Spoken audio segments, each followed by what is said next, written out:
we're back at the Navigant Credit Union Broadcast Center. As we do every Friday, we like to have EcoRI here in studio to break down their biggest stories about the environment here in the state every week.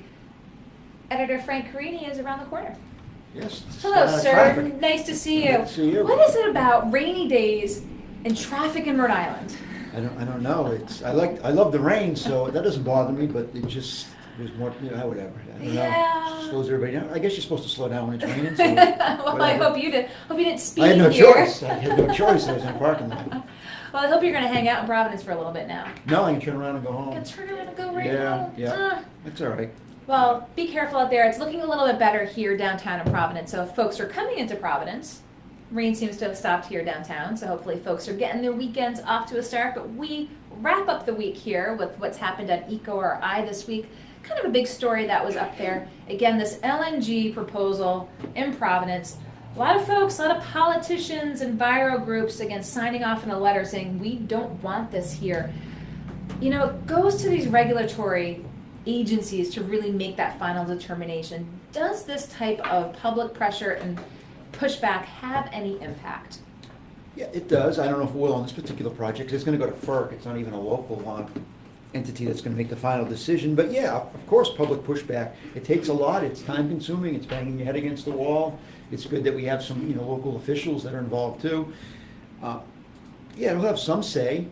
And public activism does have a say. And this one, like I said, I don't know what FERC's going to do, and it's probably stacked with a bunch of Trump people, so God knows what that means. But yes, it's important to do it. Will it win out this time? I have no idea. I can't predict that. But yeah, you have to do it. That's the only way that things get done. So the environment gets protected. If you go to ecori.org, you can read the article and see who had signed on to the letter. Or is there anyone glaringly absent? No, I mean, there's all of the people that represent Providence in that area. That's a good point. Did the mayor come out? The mayor didn't sign it.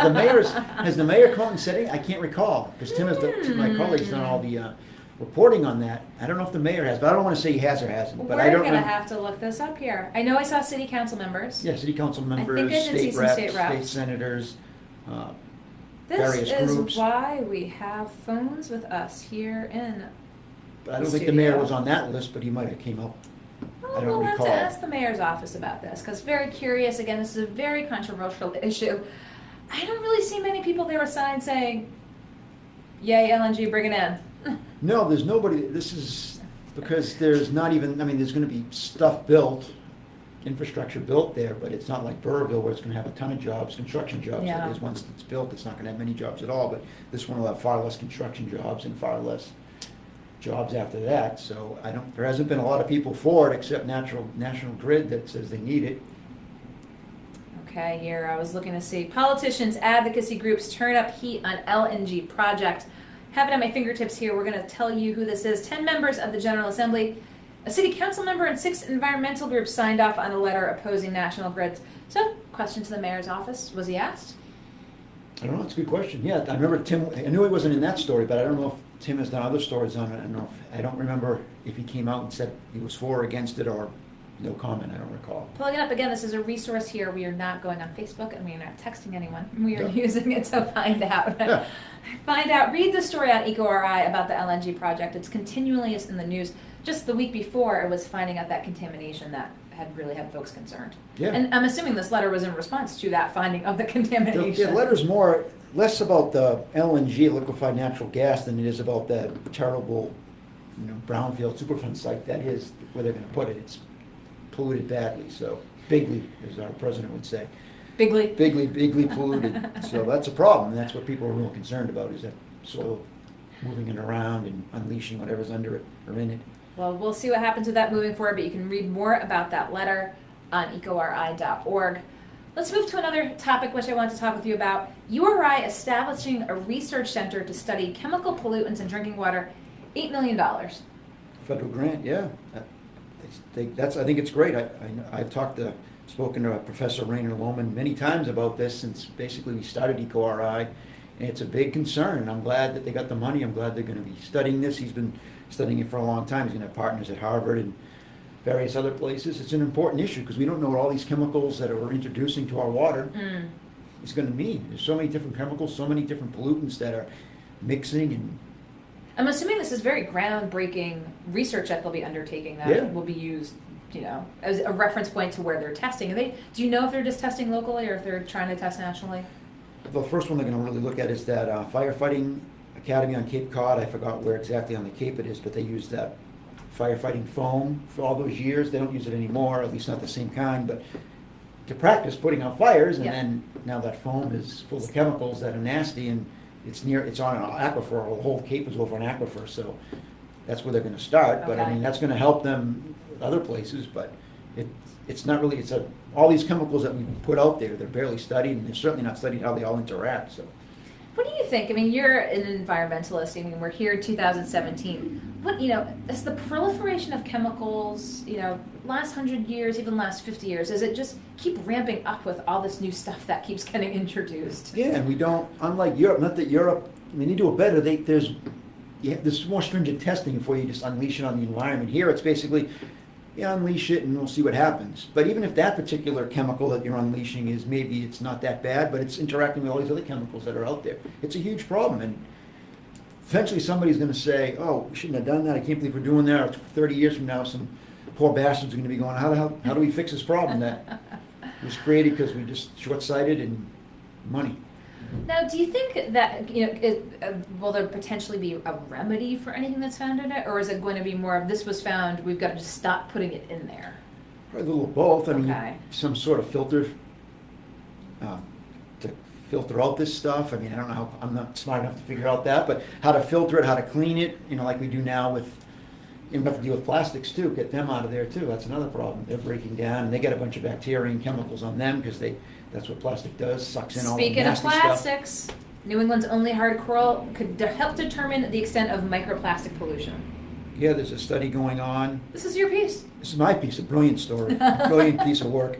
Yeah, they're doing a story of the only hard coral in southern New England or New England waters is the northern star coral. It's tiny, doesn't get big like, tropical corals, but the size of your fist at most.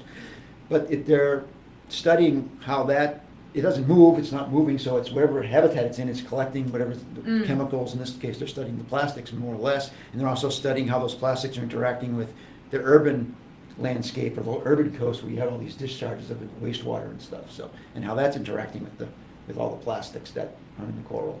So is that because, as you said, is it the material? Is it because it's the fact that it stays in one location? Why is coral able to be sort of the barometer of the pollution in the ocean? Well, in this case, the people studying it doesn't run away, so it's collecting plastics or whatever else. It also helps them with climate change studies of how the coral is being affected down in the tropics.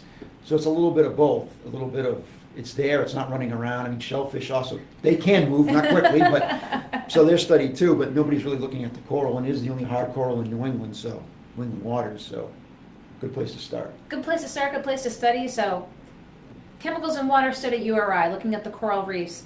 Of course, the LNG battle here in Providence. Anything else this week that you think folks should know about in EcoRI that said, hey, you gotta really check this out? Well, I haven't finished writing it yet, but we do have a lead story. Again, water being polluted, about the lead in Providence water, or the Providence water system. And it's not like we're all going to die or anything like that, but just it's a complex problem. It's an expensive fix. But it needs to be talked about. And You've been working on the story for a while. yeah, and asking questions, making sure I don't screw anything up. Hopefully I don't, because it's you don't want to make it screaming, oh, we're all going to die, we're all getting lead poisoning. But it is part of the lead problem, and Rhode Island has a big lead problem. I mean, it's going down, it's getting better, but it's a hard fix, and there's a lot of problems. So. When can we expect the story on EcoRI? Could be as early as Monday, depending how the weekend goes. Exactly, how the weekend goes, how engaged I am, but by next week at the latest. Well, it is interesting. It's been, in the news, as we know, both recently in the last couple of years. Because what happens is, especially Provwater, puts out their report every year, and they put out that warning that they have to do, saying elevated levels of lead were found. Here's what you can do. You can get the tester.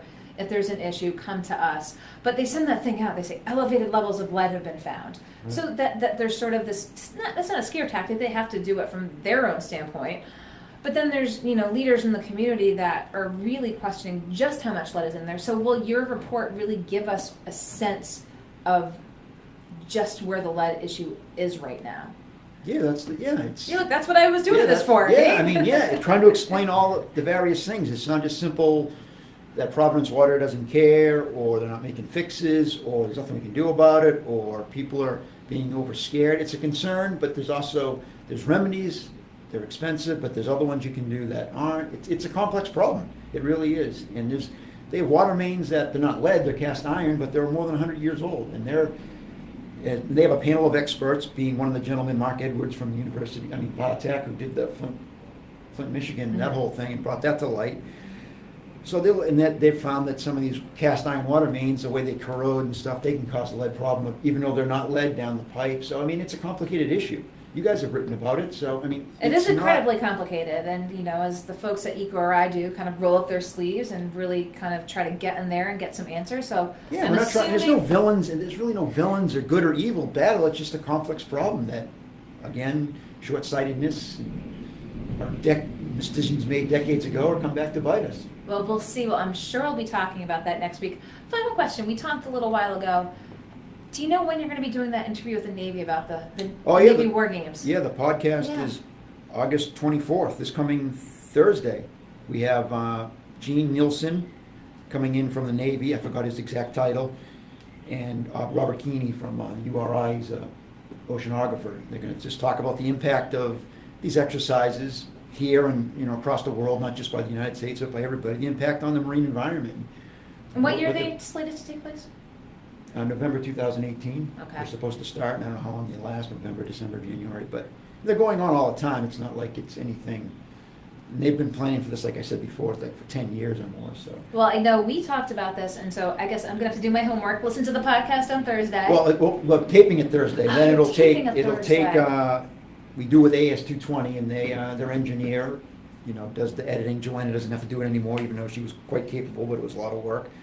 And Jacob turns it around quickly, and we'll probably have it up. So most likely won't be next Friday, but no, not that quick. Maybe I might ping you a little bit for some of the little teasers for folks so they can turn into the podcast if you're any interest in what's going on with the Naval War Games that are planned on the East Coast, the entirety of East Coast. We're not just talking about Rhode Island here for, as you said, fall of 18.